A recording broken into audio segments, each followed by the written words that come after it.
दोस्तों आज की इस वीडियो में यहाँ पर हम आपको सिखाने वाले हैं हर साइज़ का आर्मोल किस तरीके से कटिंग करें, या जो नए लोग हैं जो बिगनर हैं वो यहाँ पर किस तरीके से आर्मोल कटिंग करें। ठीक है, ये नए लोगों के लिए वीडियो है, जिन लोगों से कटिंग नहीं आती, जिन लोगों से आर्मोल सही निकालना नहीं आता, तो आज की इस वीडियो हम उन लोगों के लिए यहाँ पर आर्मोल का कटिंग बताने वाले हैं।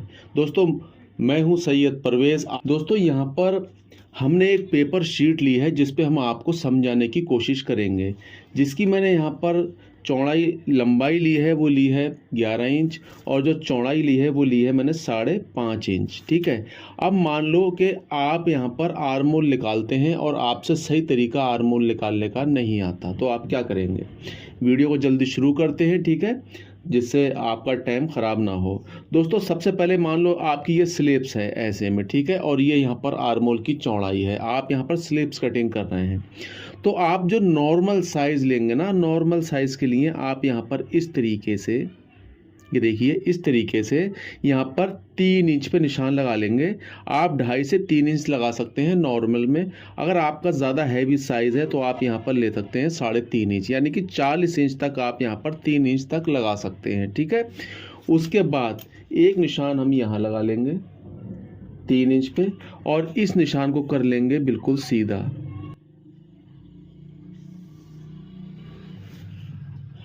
अब हमने यहाँ पर निशान को सीधा कर लिया है। सीधा करने के बाद अब आप यहाँ पर लेंगे 3 इंच, आप 2.5 से 3 इंच तक यहाँ लगा सकते हैं। इसमें कोई ऐसी बात नहीं है कि आधा इंच कम या बढ़ती हो जाएगा तो कोई आप पे या आपकी फिटिंग पे फ़र्क पड़ने वाला है। ठीक है, तो यहाँ पर मैं ले लेता हूँ 3 इंच। ठीक, अब आपने यहाँ पर लगाया 3 इंच का एक निशान, इस निशान को भी हम कर लेते हैं सीधा, इसको भी हमने सीधा कर लिया। ठीक है, उसके बाद अब जब आप कभी चेस्ट, यानी कि आपसे आर्मोल सही निकालना नहीं आता तो मैं आपको बताता हूं, अगर आपकी चेस्ट 36 इंच तक है, यानी कि चेस्ट 36 है, तो आप सीधा सीधा यहां से 9 इंच 4 भाग रख लेंगे। ठीक है, कितना, 9 इंच। 9 इंच में से हम यहाँ पर आधा इंच कम कर देंगे। ये देखिए, तो हम कितना रखेंगे, 8.5 इंच, यानी कि आप 4 भाग करके यहाँ पर आधा इंच कम करके रख सकते हैं। ठीक है, अब बात करते हैं यहाँ पर कि हमारा 40 चेस्ट है किसी की, तो यहाँ पर आपको कितना आर्मोल रखना होगा। 44 है तो कितना आर्मोल रखना होगा, 46 है तो कितना आर्मोल रखना होगा। दोस्तों यहाँ पर आप कभी भी, यानी कि जैसे मान लें आपकी 40 चेस्ट है तो कितना हो गया 4 भाग, यहाँ पर हो गया 10 इंच। ठीक है, 4 भाग 10 इंच, तो आप यहाँ पर क्या करेंगे, यहाँ पर आप 9 इंच रखेंगे, यानी कि 1 इंच कम करेंगे। ठीक है, आप चाहें तो 1.25 इंच भी कम कर सकते हैं। और कोई अगर किसी की शर्ट कोई लूज़ है, लूज़ पहनना चाहता है, तो यहाँ पर आप 9.5 रखेंगे, आधा इंच कम करके। तो इसी प्रकार हमने यहाँ निशान लगा। 9.5 जो आर्मोल होता है वो लास्ट होता है हमारा। ठीक है, तो ये यानी कि लूज शर्ट में भी काम आएगा और फिटिंग की शर्ट में भी काम आएगा। ठीक है, तो दोस्तों यहाँ पर हम क्या करेंगे, अगर किसी की मानो चेस्ट है 44 इंच, तो कितना हो गया, 11 चौक 44, 11 इंच हो गया ना, तो आपको यहाँ पर 9.5 इंच ही रखना है, 9.5 इंच से ऊपर आपको नहीं जाना है। ठीक है, इस चीज़ का आप ध्यान रखें। चलो, तो जैसे मान लें यहाँ पर हमने 9.5 इंच रख दिया, सबसे हैवी साइज। ठीक है, 9.5 इंच रख दिया। रखने के बाद में अब आप क्या करेंगे, इसको इस तरीके से, ये देखिए जब हमारा जो 3 इंच का निशान है तो इस तरीके से आएंगे और यहाँ पर इसको इस प्रकार शेप दे देंगे। ये देखिए हमने शेप दे दिया। अब शेप देने के बाद में इसको हम क्या करेंगे, यहाँ पर 1 इंच का, यानी कि आपको पैटर्न कटिंग करना भी संग संग बता रहा हूँ, आप 1 इंच का यहाँ पर निशान लगा देंगे। ये तो आपने निशान सही लगा लिया, 1 इंच का यहाँ निशान लगाते चलेंगे। ये पैटर्न आपके काम आ सकता है। ठीक है, आप इस तरीके का पैटर्न कटिंग कर सकते हैं। तो दोस्तों हमने यहाँ पर ये 1 इंच का निशान लगा लिया।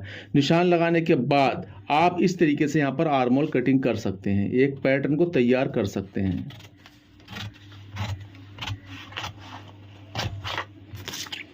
इस प्रकार आपका जो निशान था वो ये वाला है।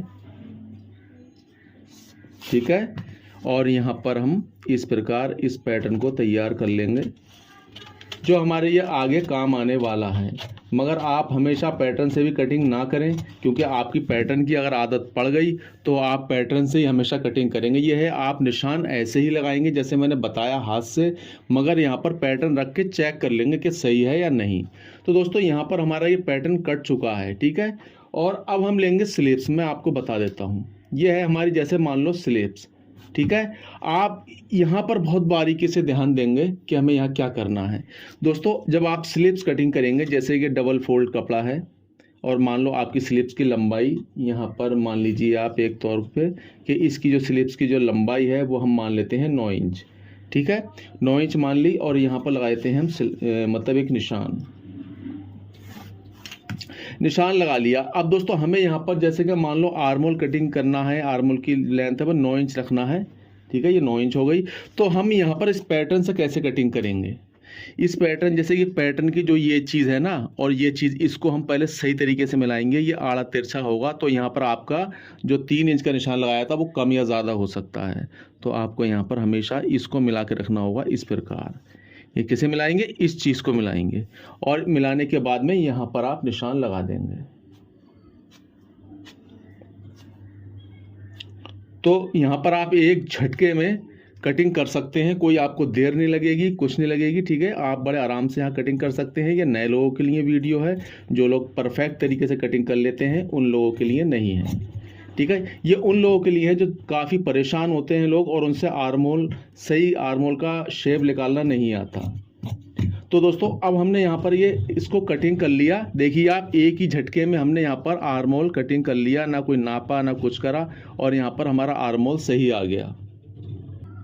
अब दोस्तों जैसे कि हमने कटिंग कर लिया, अब हम यहाँ पर एक निशान लगा लेंगे 3 इंच का, जहाँ से हमने राउंड दिया था, और उसके आगे जाके यहाँ पर इस तरीके से गैप दे देंगे 1.25 इंच का। और जो हमारा ये वाला निशान है ना, यहाँ तक लेके जाना है, यहाँ तक नहीं लाना है, ठीक है। और इसको भी हम कटिंग कर लेंगे क्योंकि ये हमारे फ्रंट साइड में चढ़ता है, तो इसलिए यहाँ पर फिनिशिंग सही आने के लिए हमें यहाँ पर कटिंग करना होता है। तो दोस्तों इस तरीके से आप यहाँ पर कटिंग कर लेंगे, ठीक है। इस चीज़ का ध्यान रखें। तो दोस्तों उम्मीद करता हूँ कि आपको यहाँ पर ये सही जानकारी मिली होगी। अगर आपको सही जानकारी मिली हो, प्लीज़ वीडियो को लाइक शेयर करें।